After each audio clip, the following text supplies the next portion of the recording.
Good morning, Father Love. What a privilege it is to be with you this morning and to think about the things that have transpired since November of 2014 when Showers of Blessing first came here. And before we started to do this video, you were telling me a little bit about how all this started for you and with Doug and Sandy and all.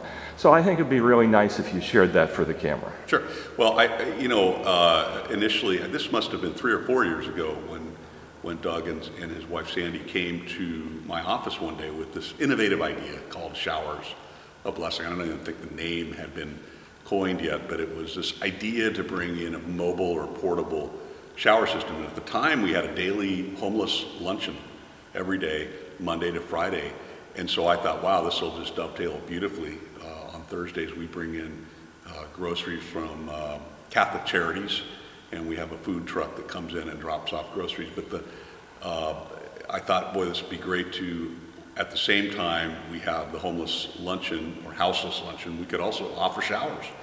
And you know, that Doug brought this up, but like so many ideas, you know, there are a lot of people, and I'm speaking to my fellow pastors, there are many ideas that are spawned and presented to the average pastor on a variety of subjects, and very few of them come to fruition. And largely it's just because a lot of people have ideas, but only a few have the wherewithal and the energy and the spirit and the sweat to make those things a reality. So, most pastors, I don't want to say we're jaded, but on occasion we hear a lot of things, a lot of projects. And this, I will be honest, the first time I heard them, I thought, well, it's a nice idea. It's going to be really expensive.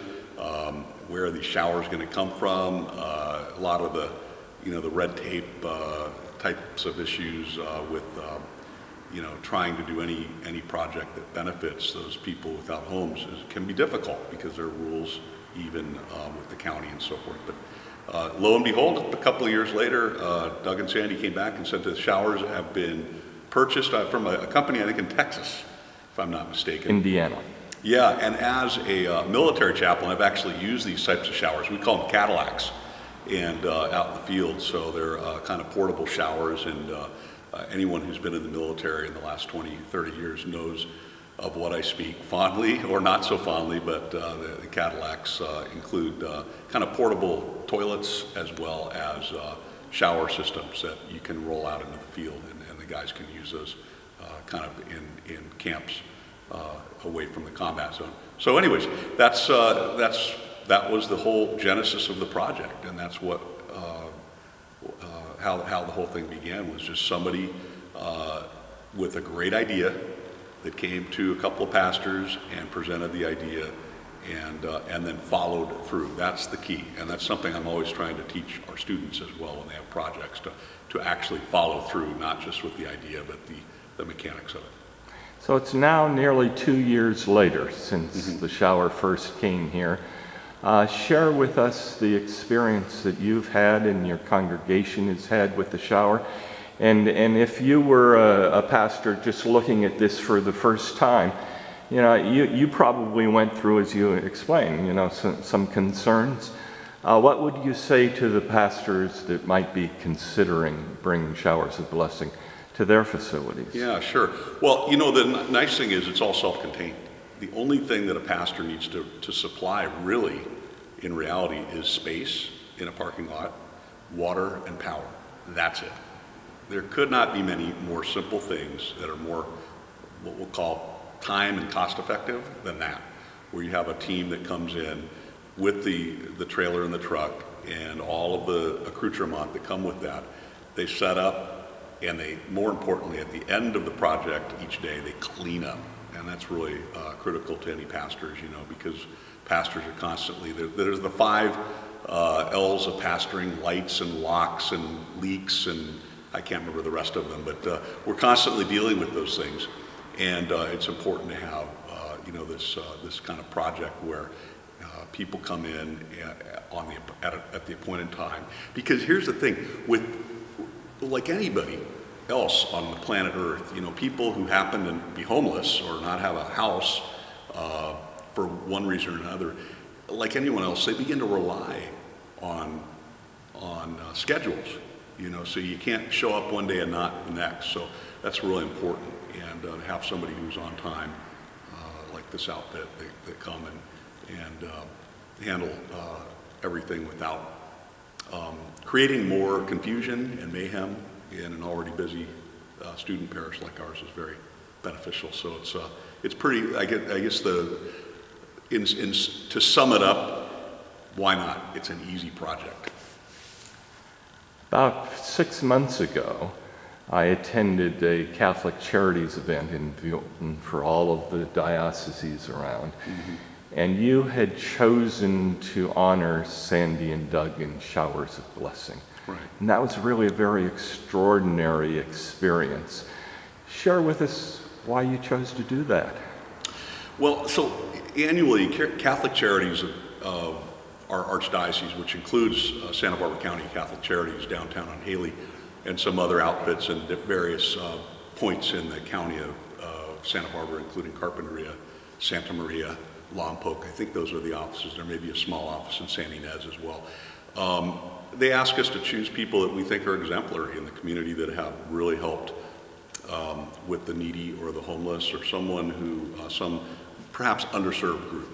And I was thinking, gosh, this Showers of Blessing thing is pretty cool. It's innovative, it's a really innovative thing, and it works well. I can literally see people when I've observed from afar, or kind of hanging out at the tent that's set up. People who come in, they're kind of grimy, and their faces look a little long, and they come out and they look great, because everyone loves a good shower. Good hot shower changes so many things. It's prescribed by doctors, oftentimes as a way to kind of feel better. So to have that clean, tingly feeling, maybe grab a sandwich and drink on the way out is a pretty awesome thing. And so I thought, wow, who better, who's been more innovative than Doug and Sandy? And they were the ones. So normally, I suppose you could say, well, we're supposed to choose Catholics, but I didn't think that was an issue. And actually, I think Catholic Charities was very delighted to honor them for that innovation which has really served a lot of the folks here in the city of Santa Barbara, and in Goleta, and in the surrounding areas. A part of that was you're helping spawn another location, and that was as a result of a meeting that you and the new bishop and got together, and out of that emerged Our Lady of Sorrows, which we now have gone downtown. It's by far our largest operation, and you played a really key role in helping us get into that location, and we with them too, we're having this wonderful experience. Mm-hmm. So we appreciate what you have done to reach out, and how the Catholic community has really surrounded it. And you may be aware that we're in the process of starting a dialogue with Our Lady of Guadalupe. Mm. And so we'll probably be looking to you to also share with that facility. Yeah. But it's wonderful what you've done, and we so much appreciate, and Showers of Blessing has turned out to be almost a miracle. We're doing now 4,000 showers a year. Wow, we'll do 4,000 this phenomenal. Well, I've done pretty much next to nothing, but thanks for the kind words. But we really do thank Doug and Sandy for their great work. And again, just the creativity of that was kind of astounding to me, because normally, people scratch their heads when they want to, if they pass somebody who's without a home, of which there are many in Santa Barbara and Goleta and Isla Vista. I think the last I heard in Isla Vista, there are 120 homeless people or houseless people here, and they're mostly hidden.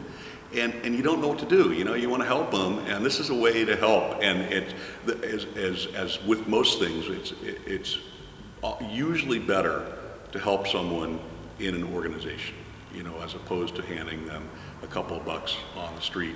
That's not going to get them very far. But if you can offer a shower on a regular basis, think of what that does. Not only does it make them feel better, but also it's healthy, to wash pathogens away and germs, and to allow them to wash their hair. There's just nowhere else to do it. And so to allow them to do that, it has a good domino effect is what I'll say, because homeless people have their own networks, and they tell people, and they have a way of getting the word out when something's good. And so when you can do that, you actually increase the health of our houseless population, and they have the ability to feel psychologically better, but also sometimes maybe avoid severe disease and other problems that might occur when the body isn't washed regularly. Thank you, Father John. Thank you for taking this time to share your story and your experiences. Thank you so much. We'll pass your message on for you. Thanks so much.